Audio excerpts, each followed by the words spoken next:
तो सोचिए, आप एक बड़े टेक इंटरव्यू में बैठे हैं और आपसे वो एक क्लासिक सवाल पूछा जाता है जिससे अच्छे अच्छे प्रोग्रामर्स थोड़ा कंफ्यूज हो जाते हैं।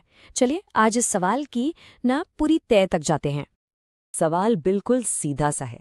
पाइथन एक कंपाइल्ड लैंग्वेज है या एक इंटरप्रेटेड लैंग्वेज? अब आप क्या कहेंगे? सोचा है कभी? देखिए, ये सवाल जितना सिंपल दिखता है ना, इसका जवाब उससे कहीं ज्यादा मजेदार है।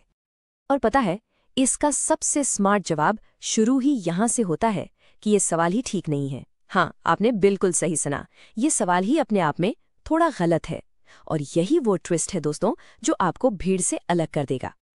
देखिए, सबसे पहले ये समझो, कंपाइलेशन हो या इंटरप्रिटेशन, ये किसी प्रोग्रामिंग लैंग्वेज की प्रॉपर्टी नहीं होती।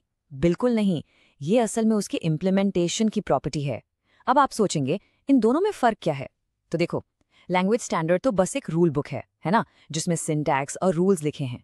लेकिन इम्प्लीमेंटेशन वो असली इंजन है, वो प्रोग्राम जो आपके कोड को सच में रन करता है, जैसे सी पाइथन या पाईपाई।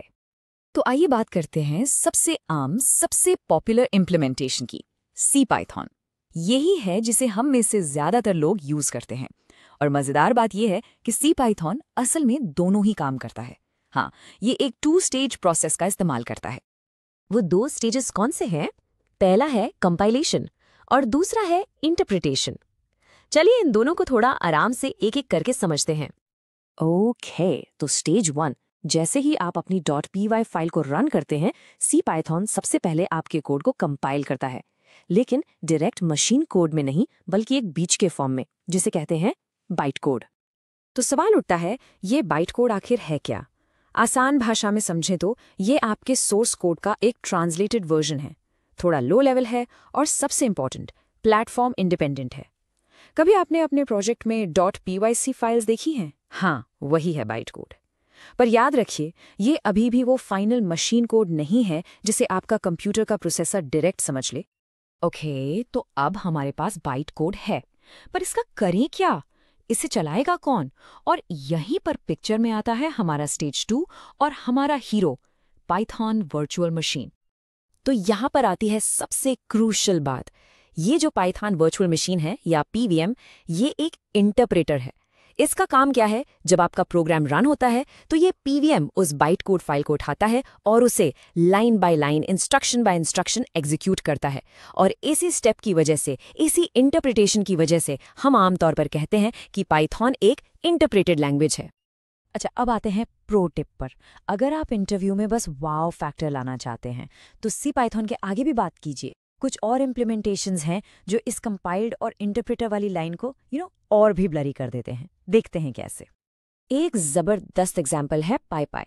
अब देखो, सी पाइथन क्या कर रहा था? पहले बाइट कोड बनाता था, फिर पीवीएम उसे इंटरप्रेट करता था। पाईपाई थोड़ा अलग है।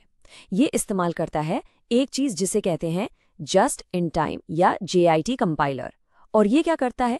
ये आपके कोड को रन टाइम पर, मतलब प्रोग्राम के चलते चलते ही डायरेक्ट मशीन कोड में कंपाइल कर देता है।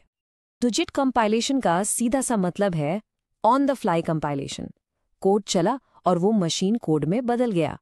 इसका फायदा, जबरदस्त स्पीड बूस्ट, परफॉर्मेंस एकदम नेक्स्ट लेवल हो जाती है।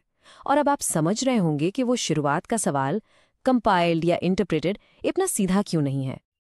तो चलिए अब इन सारे पीसेस को जोड़ते हैं और आपके लिए एक perfect rock solid interview answer बनाते हैं। रेडी? तो जब आपसे ये सवाल पूछा जाए, आप शुरू ऐसे कीजिए। सबसे पहले ये कहिए कि ये लैंग्वेज की प्रॉपर्टी नहीं है, बल्कि उसके इम्प्लीमेंटेशन की है। फिर बताइए कि जो सबसे कॉमन इम्प्लीमेंटेशन है सी पाइथन, वो एक 2 स्टेज प्रोसेस फॉलो करता है। उसके बाद आप उन दोनों स्टेजेस को आसानी से एक्सप्लेन कीजिए। स्टेज 1 कंपाइलेशन, जिसमें हमारा .py source code .pyc byte code में कंपाइल होता है। और फिर स्टेज 2 इंटरप्रिटेशन, जहां पाइथन वर्चुअल मशीन उस बाइट कोड को रन टाइम पर एग्जीक्यूट करता है। और फिर आता है बोनस राउंड। अगर आप इंटरव्यूअर को सच में दिखाना चाहते हैं कि आपको चीज़ें गहराई से पता हैं, तो पाईपाई जैसे इम्प्लीमेंटेशंस का जिक्र ज़रूर कीजिए। बताइए कि वो JIT यानी जस्ट इन टाइम कंपाइलेशन का इस्तेमाल करते हैं। और इन सब के बाद आखिर में एक परफेक्ट समरी दीजिए।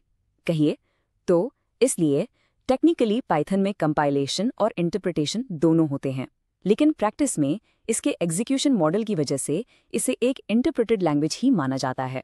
बस ये जवाब सिर्फ सही नहीं है, ये दिखाता है कि आपने कॉन्सेप्ट को रट्टा नहीं मारा, बल्कि आपने उसे समझा है।